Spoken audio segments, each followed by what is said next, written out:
রবীন্দ্র নজরুল সন্ধ্যা, এটা নামকরণটা অবশ্যই হয়েছে, কিছু করছি। আমরা এখানে সবাই চেষ্টা করবো এনাদেরই কিছু সৃষ্টিকে তুলে ধরা, মানে গঙ্গার জলে গঙ্গা পুজো করার মতোই। পরশমণি ছোঁয়াও প্রাণে, এ জীবন পূর্ণ করো, এ জীবন পূর্ণ করো, এ জীবন পূর্ণ করো।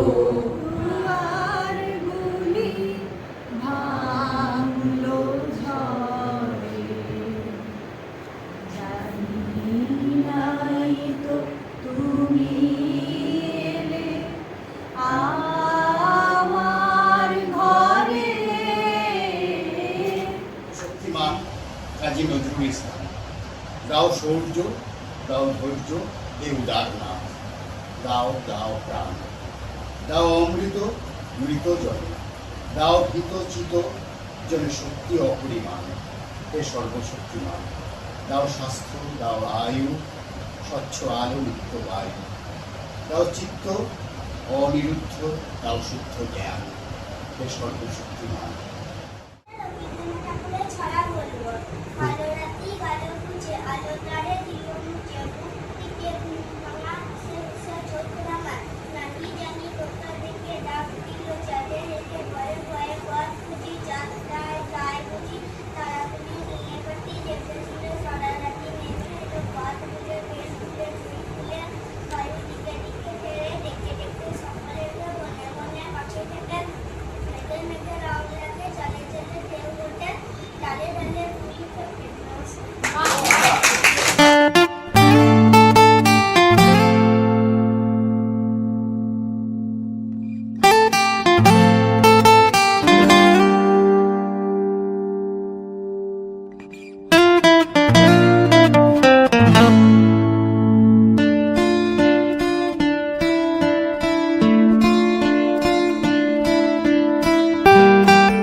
স্কুল সার্ভিস কমিশন পরীক্ষায় ভালো ফল করে বাড়ির কাছের এই বিদ্যালয়ে প্রথম যেদিন এসেছিলাম, সেদিন প্রধান শিক্ষকের ঘরে বসে বিদ্যালয়ের তৎকালীন সেক্রেটারি ডক্টর নিহার ঘোষ আমায় জিজ্ঞেস করেছিলেন কি সাবজেক্ট। আমি সহজভাবে বলেছিলাম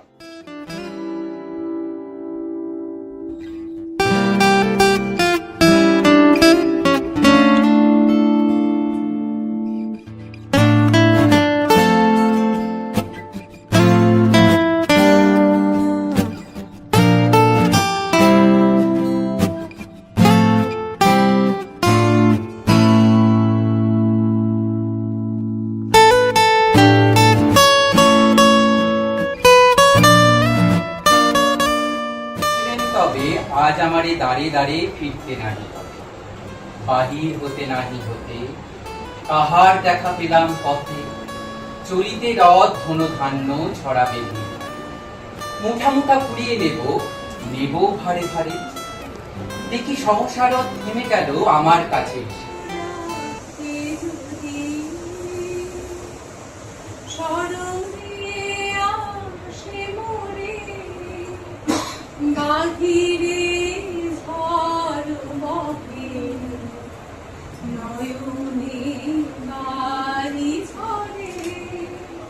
আমরা খুব ভাগ্যবান যে এই দুজন আমাদের খুব কাছের লোক, মানে কাছের মানে একজনের পুরো কর্মজীবনটা শান্তিনিকেতন, যেটা আমাদের এখান থেকে খুবই কাছে, এবং আরেকজন যিনি আমাদের অবিভক্ত বর্ধমান জেলারই মানুষ, মানে আমাদের নিজেদের জেলার, তো সেই বর্ধমান জেলার আর কি। তো সেই হিসেবে অলস সময় হারাবে মন চালে শূন্য পানে যে, সে মহাশূন্যের পথে ছায়া আঁকা ছবি পড়ে চোখে, কত কাল দলে দলে গেছে কত লোকে, সুদীর্ঘ অতীতে জয়োদ্ধত প্রবল গতিতে, এসেছে সাম্রাজ্য লোভী পাঠানের দল।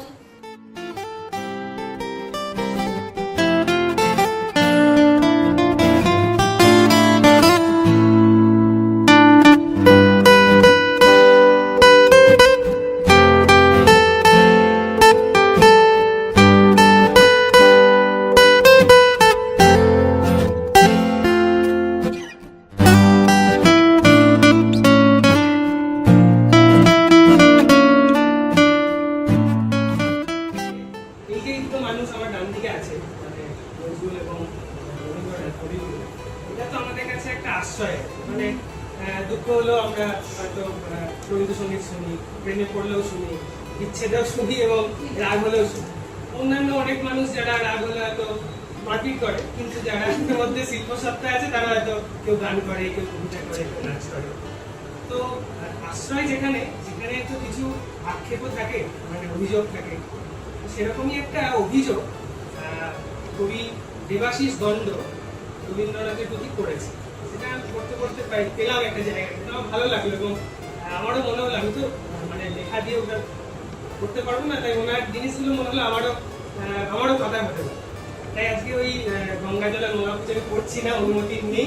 একজন কবি দেবাশিস দণ্ডর একটা কবিতা আমি পড়ে শোনানোর চেষ্টা করছি।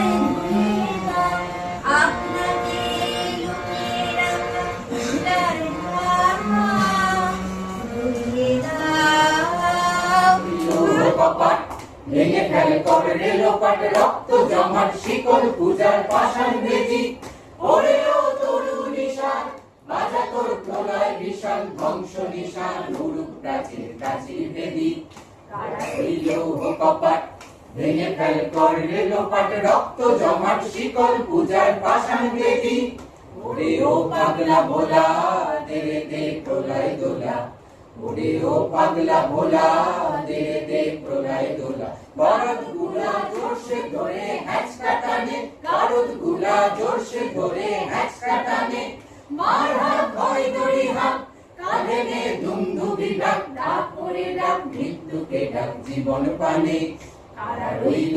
এটা হচ্ছে প্রত্যেকের মতো ওই যেগুলো বললে রাজনৈতিক দল এসে বসলো বা ওই ধরনের প্রোগ্রামগুলো কি হয়, বাইরে যে যার প্রোগ্রাম করায় নিজেদের গ্রুপ আসে, এসে তাদেরই গার্জেনরা আসে, তারাই দেখে, তারাই খুব তাড়াতাড়ি চলে যায়, কেউ আর বসে দেখার বুঝতে পারে না। এবার যে কালচারাল একটা সবচেয়ে বড় কথা হচ্ছে কালচারাল ভাবনাটা ওই নিজেদের আমাদেরটা দেখবো মধ্যে থাকে। এই একটা এমন ঘরোয়া পরিবেশ এত সুন্দর, মানে আমাদের দুজনের বা আমাদের তিনজনের টাকা উপহার চলছিল, যুব ডেকেছে কবে থেকে ভাবছি যে আসবো, এখন আসতে পারবো না পারবো না এরকম হতাশা, তখন আমি ভাবছি হ্যাঁ এবার পারবো। আমাদেরও বিভিন্ন প্রোগ্রাম ছিল, তারপরে এই ডেটটা ম্যাচ করেছে, ভীষণ ভীষণ আনন্দ। মানে দিদিকে সবচেয়ে মজা করে মহান বোধহয় তাই জন্যেই যারা মৃত্যুর এতগুলো বছর পরেও আমাদের সকলকে একই কারণে একই জায়গায় সম্মিলিত করতে পেরেছে। তো বোধহয় যারা সকলকে বা সবকিছু রাষ্ট্রে মিলিয়ে যেতে পারে তাদেরকেই মানুষ মনে রাখে। এই দুই আত্মার উপরে প্রণাম জানিয়ে সকলকে শুভেচ্ছা।